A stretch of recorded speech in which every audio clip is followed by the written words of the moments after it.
YouTube channel पर रविवार पाठशाला में आप सभी का स्वागत है। लियो तोल्स्टॉय का मशहूर कथन है, यदि आप पूर्णता की तलाश करेंगे तो कभी ज़िंदगी में संतुष्ट नहीं हो सकेंगे। लियो तोल्स्टॉय रशियन लेखक, महान प्रसिद्ध लेखक एवं प्रभावशाली लेखक, जिनकी युद्ध और शांति रचना विश्व धरोहर की तरह है। युद्ध और शांति एक महान उपन्यास है जो विश्व की हर भाषा में अनुवादित है। और समस्या भी कितनी बड़ी है कि मनुष्य और मानव जाति से जुड़ी हुई है युद्ध और शांति। मनुष्य चाहता है शांति, लेकिन करना पड़ जाता है युद्ध। तो लियो तोल्स्टॉय कहते हैं, यदि आप पूर्णता की तलाश करेंगे तो कभी संतुष्ट नहीं हो सकेंगे। आगे बढ़ते हैं। लियो तोल्स्टॉय की रचनाओं से और उनके दर्शन से, उनकी सामाजिक सोच से हम रूबरू होते हैं आज रविवार पाठशाला में। लियो तोल्स्टॉय रशियन लेखक एक संत की तरह कहते हैं कि हम इतना ही जानते हैं कि हम कुछ नहीं जानते। अगर हम जिंदगी की शुरुआत में भी ये समझ लें, हम सोचते हैं कि हम कितने बड़े हैं, हम कितने धनवान हैं, हम कितने रूपवान हैं, हम कितने मकानों के मालिक हैं, हमारे पास कितनी ज़मीनें हैं, या हम कितना जानते हैं, कितना ज्ञान है। और एक संत की तरह लियो तोल्स्टॉय कहते हैं कि हम इतना ही जान लें कि हम कुछ नहीं जानते। इसके लिए उन्होंने कहा है कि मानव बुद्धिमत्ता की सर्वोच्चतम अवस्था है ये सोच लेना। कितना मुश्किल है। हम बेवजह का गर्व, घमंड, अहम पाले रहते हैं कि हम इतने बड़े हैं, हम कितने बड़े हैं। पहुंचा हुआ संत ही इस बात को कह सकता है कि मैं कुछ नहीं जानता। मैं इतना जरूर जानता हूं कि मैं कुछ नहीं जानता। और इसी तरह के व्यक्ति के लिए फिर वो दोबारा कहते हैं कि हर कोई दुनिया को बदलने की सोच रखता है। अक्सर सोचता है कि मैं दुनिया को बदल दूंगा, लेकिन खुद को बदलने की कोई नहीं सोचता। बदलाव खुद से होना चाहिए। और इस बात को लेकर के हम अपने पुराने वीडियो में आप जान सकेंगे कि बुद्ध के वचन, बुद्ध की देशनाएं और बुद्ध की विपश्यना का मूल आधार यही है कि वो दुनिया को नहीं बदलता है, खुद को बदलता है। वो देखता है कि दुनिया में उसका कोई दुश्मन नहीं है। हम पूरी ज़िंदगी इसमें गुजार देते हैं। बुरा जो देखन में चला, बुरा न मिलिया कोई, कबीरदास कितने साफ सुथरे शब्दों में कह चुके हैं। और बुद्ध इसे दर्शन की भाषा में और विपश्यना के माध्यम से यही समझाते हैं कि हमारा कोई दुश्मन नहीं होता, हमारा दुश्मन हमारे अंदर है। इसलिए कहा जाता है कि दुनिया को बदलने की सोच रखना ही गलत है। हम किसी को क्या बदलेंगे जब हम खुद को नहीं बदल सकते। और एक पेचीदा और जटिल बात कही गई है जिसको समझने का प्रयास हम करेंगे कि सम्मान इसलिए बनाया गया था, या सम्मान बहुत ज़रूरी है, आत्मसम्मान जिसे कहते हैं, समाज यही कहता है, शिक्षा में भी यही दिया जाता है। लेकिन ये पहले की तरह है कि सम्मान इसलिए बनाया गया था कि उस खाली स्थान को भरा जा सके जहाँ प्रेम होना चाहिए था। यानी प्रेम करने वाला बहुत पढ़ा लिखा नहीं होता, ज्ञानी नहीं होता। प्रेम की दरिया में डुबकी लगाता है वो, और सहजता से भवसागर को पार कर जाता है। तो कहने का मतलब ये कि सम्मान भी एक थोथी चीज़ साबित होता है उस प्रेम के आगे।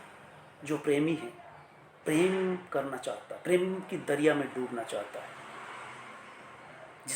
जिस चीज़ के लिए हम जीते हैं, सम्मान के लिए जीते हैं, वहाँ प्रेम खत्म हो जाता है। प्रेम वहाँ नहीं ठहर सकता। प्रेम वहीं ठहर सकता है उसी स्थान पर जहाँ आपने सम्मान को बिठा रखा है। तो लियो तोल्स्टॉय के वचन, उनके साहित्य के निचोड़, बड़ी बड़ी रचनाओं में जो निष्कर्ष निकल के आए, आज रविवार पाठशाला में आपके सामने प्रस्तुत है। प्रेम के बारे में कहते हैं कि प्रेम वही कर सकता है, गहराई से वही प्रेम कर सकता है जो गहरा दुख अनुभव कर चुका हो, बड़े गहरे दुख से गुजर चुका हो। यानी प्रेम वह भी नहीं कर सकता जिसने कभी दुख न देखा हो। अब आप बुद्ध के जीवन को देख लीजिए कि बुद्ध उस वृद्ध के दुख से, उस बीमार के दुख से, उस मरने वाले के दुख को अपना दुख बना लेते हैं, और जब वो तपस्या करके, साधना करके, विपश्यना करके समाज में लौटते हैं तो करुणा का सागर बन करके करुणा फैलाते हैं, करुणा की बात करते हैं, दुखी का दर्द दूर करने की बात करते हैं। उनके अंदर से करुणा ही निकलती है। इसलिए फिर एक वाक्य में आता है, खुश रहना चाहते हैं। हर व्यक्ति चाहता है कि मुझे खुशी मिले, लेकिन कृत्य कुछ ऐसा किया जाता है जिससे खुशी दूर दूर तक भी नज़र नहीं आती। खुशी का मतलब होता है उसके लिए भी स्पेस देना पड़ता है, और हमने स्पेस दे रखा है धन बटोरने का। डॉक्टर, इंजीनियर ज़्यादा से ज़्यादा धन चाहते हैं। मरीज को ठीक करना डॉक्टर का कर्तव्य है, धर्म है।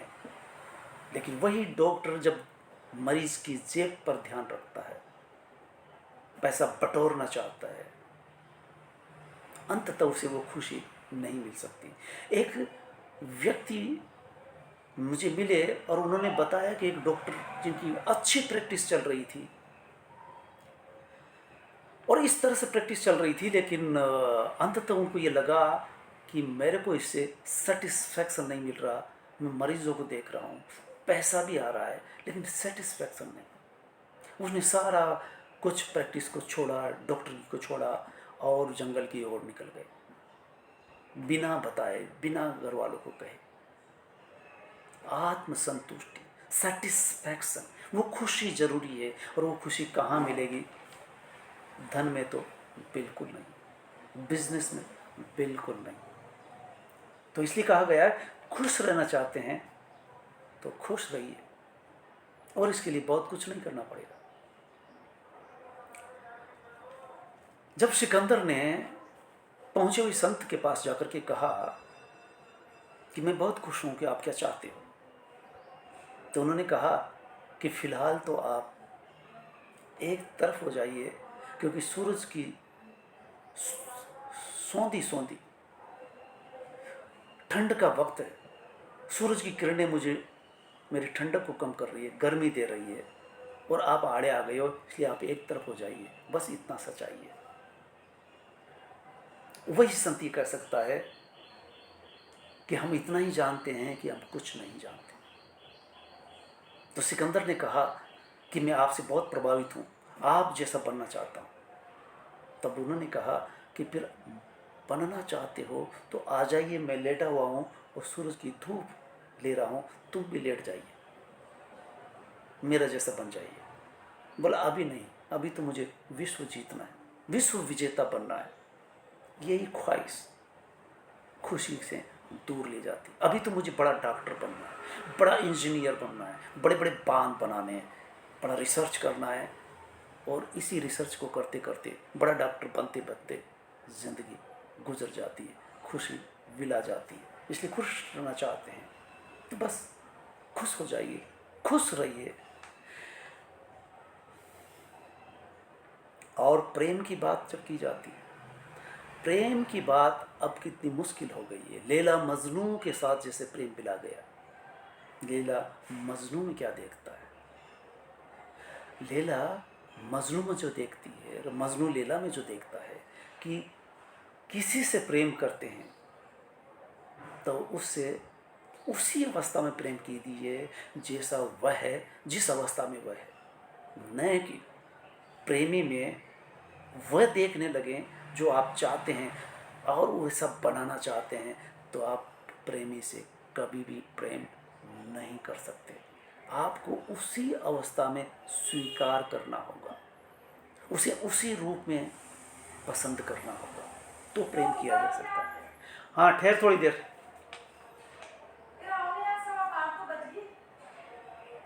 शक्तिशाली योद्धा दो बताए गए हैं, धैर्य और समय। समय के आगे हम सब नत है, नतमस्तक है। और जब जटिल समय होता है तो धैर्य से ही उसे पार पाया जा सकता है। इसलिए हमारे पास, जिसके पास धैर्य होता है, वो कठिन विकट समय को भी धैर्य से पार कर सकता है। इसलिए शक्तिशाली योद्धा समय और धैर्य। समय हमारे हाथ में नहीं है, कब अच्छा आएगा, कब बिगड़ जाएगा, और बिगड़े हुए समय में कैसे धैर्य रखना है, ये धैर्यवान ही जानता है। तो रिवार पाठशाला में आप लेव तोल्स्टॉय को सुन रहे हैं, और कुछ किताबों से भावों को स्वीकारें, अपने भाव को स्वीकार करें, उन्हें महसूस करें। खुशी तभी होती है। आपके भाव कैसे हैं, उन्हें महसूस करें और अपने आप पर विश्वास बनाए रखें। आप दूसरों को ही देखते रहते हैं, अपने मूल भाव को स्वीकारें, उस पर विश्वास करें, उसको पहचानें। तो कहा जाता है कि उपचार शरीर का और भावना का कैसा होता है, कि भावनात्मक उपचार तब हो सकता है जब भावों को, अपने भावों को यथा स्वीकार करें, उन्हें महसूस करें, गहराई से समझें। और शारीरिक स्तर पर चंगा तभी हो सकते हैं जब शरीर का सम्मान करें। और शरीर का सम्मान करने वाला शरीर की देख रेख भी करता है। शरीर से व्यायाम करना, योग करना, और समय पर सोना, समय पर उठना, शरीर का ख्याल रखना, या अपने काम में इतने डूब जाना कि शरीर का भी ध्यान न रहे। ध्यान, योगाभ्यास वगैरह, शरीर का ध्यान, शारीरिक स्तर पर चंगे रह सकते हैं तभी जब शरीर का ध्यान रखें। और भावनात्मक उपचार तभी हो सकता है जब हम अपने भावों को यथारूप में स्वीकार करें। कभी कभी धैर्यवान होने का दिखावा करते हुए लोग दिखाई देते हैं, जो भीतर के बजाय बाहर देखते हैं। लेकिन धैर्यवान वो जो धैर्य रखता है। अगर किसी काम में देरी हो रही है तो धैर्य नहीं खोता, हड़बड़ाहट में काम नहीं करता, शांत वो मौन रहना जानता है। और ऐसा वही कर सकता है जो ध्यान करता हो। ये शक्तिशाली है, पर कभी हम दिखावा भी करते हैं। धैर्य कितना शक्तिशाली है। आपको अगर धैर्य है तो आप विकट समय में भी पार पा सकते हैं। और धैर्य का दिखावा करने वाले अपनी छाप अपने आप छोड़ देते हैं। स्वयं वो दूसरों को सहज स्वीकार करना, स्वयं को भी सहज रूप में स्वीकार किया जा सकता है। इसके लिए भी हमें तैयार होना पड़ता है कि हम स्वयं को कैसे स्वीकार करते हैं। का मतलब ये निकल के आता है कि हम बाहर दूसरों को ही देखते हैं और दूसरा जैसा बनना चाहते हैं। ये नकल करना हुआ, ये परेशानी का सबब बनेगा। इसलिए स्वयं को भी स्वीकार करें, स्वयं को भी और दूसरों को भी। सहज इसलिए कि वो जैसा है वैसा बनने का, करना, नकल करना, ये परेशानी का सबब होना है। जो लोग बहुत कठिन, जो लोग समाज के लिए कंट का किरण है या ताकतवर प्रतीत होते हैं, ऐसे लोग, हमने उनको ये ताकत दी है। कैसे? कि अपना सुख और शांति, स्वतंत्रता उसे दी। अपने घर में भी ऐसा व्यक्ति हो सकता है जो घर वालों को परेशान करता है। उसके लिए आपने ऐसा स्पेस दिया है कि आपका जो सुख का समय था उसे दिया, आपका शांति का समय था, आपका स्वतंत्रता का समय था, उसे दिया है। ये भ्रम है कि आप तब खुश होंगे जब उससे मुक्त हो जाएंगे। आप उससे इस तरह से मुक्त नहीं हो सकते, या उससे मुक्ति की कामना करते हुए ये सोचें कि तब खुश होंगे। नहीं, सच्ची शांति व स्वतंत्रता तब है जब हम स्वयं को भी स्वीकारें और दूसरे को भी स्वीकार करें उसको उसी रूप में। तो इसलिए कहा जाता है स्वयं और दूसरों को सहज स्वीकार करना भी हमें आना चाहिए। खुला दिल और दिमाग बेहद जरूरी है। कैसे? किसी के बारे में हम निर्णय ले लेते हैं और ये निर्णय खुले दिल से नहीं लिया जाता। किसी घटना को देख करके या कोई सोच बना ली हमने, उसकी श्रृंखला चलती है, वो श्रृंखला चलती जाती है। अनवरत आपकी ऊर्जा ऐसे रास्ते पर चल पड़ती है जैसा आप नहीं चाहते, जैसा होना नहीं चाहते, जैसा देखना नहीं चाहते, लेकिन आप उस तरफ चल चुके हैं। इसलिए खुला दिल और दिमाग बेहद ज़रूरी है। आप निर्णय लें, निर्णय के अंतिम बिंदु तक पहुँचें, और जब अंतिम बिंदु तक पहुँच गए, निष्कर्ष पर पहुँच गए, तब आपका निश्चित दृष्टिकोण भी होता है, तब संभावनाएं सीमित होती है। निश्चित बिंदु, निश्चित निष्कर्ष, आपने निर्णय ले लिया, वो करना है जो आप चाहते हैं, तो फिर आपके लिए विकल्प बहुत कम रह जाएंगे। विकल्प के सारे दरवाजे बंद हो जाने चाहिए। खुला दिल और दिमाग रख करके आप जिंदगी में ऐसा कुछ कर सकते हैं। तो इस तरह से रविवार पाठशाला में आज हम बात कर रहे हैं लेव तोल्स्टॉय, युद्ध और शांति, जिन्होंने महाकाव्य जैसा उपन्यास रचा। आपने जीवन का अनुभव लिया, समाज का अनुभव लिया, और एक जमींदार के घर में पैदा होकर के भी आपने कलम पकड़ी और जमींदारी को तिलांजलि दे दी कलम के आगे, और आपने विश्व समाज को वो दिया कि जिसे आज हम महाकाव्य महाभारत कहते हैं।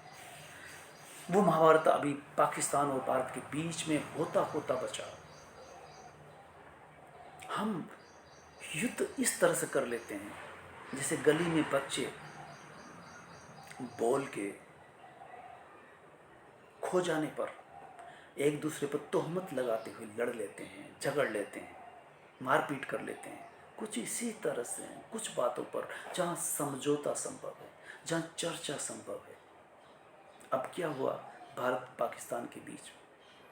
सीज फायर एक तीसरे देश ने आकर के कर दिया, और भारत के यशस्वी प्रधानमंत्री विश्व गुरु एक शब्द डोनाल्ड ट्रंप के खिलाफ नहीं बोल सके। क्या कारण है? ये इस वक्त बात करने का नहीं, लेकिन हम कहना चाहते हैं युद्ध और शांति। शांति युद्ध से बड़ी चीज है। शांति चाहता है हर आदमी, हर देश विकास चाहता है, आर्थिक विकास चाहिए, मानसिक सामाजिक विकास चाहिए। युद्ध से सारी चीजें खत्म होती हैं। लेकिन जिंदगी में एक कंट्राडिक्शन होता है, और कंट्राडिक्शन या युद्ध और शांति जैसा शब्द लेकर के, युद्ध और शांति दो व्यक्ति के जिंदगी में भी चलती है, समाज में भी चलती है, दो देशों के बीच में चलती है। तो हम जिंदगी भर इन्हीं द्वंद्वों में पिसते हुए चले जाते हैं। तो आज इतना ही। आपने रविवार पाठशाला को सुन करके आपसे उम्मीद की जाती है कि आप इसे सुने और आगे बढ़ाएं, सब्सक्राइब करें। ये दौर अच्छी बातें सुनने का, और ये कोई मैं अपनी तरफ से भी नहीं कह रहा। रविवार पाठशाला जो नाम दिया है, रविवार के दिन भास्कर में विद्वानों के विचार आते हैं। इस बार लेव तोल्स्टॉय के विचार आए, मुझे अच्छे लगे, इतने अच्छे लगे कि मैं आज आपके सामने उन विचारों को प्रस्तुत कर रहा हूँ। धन्यवाद।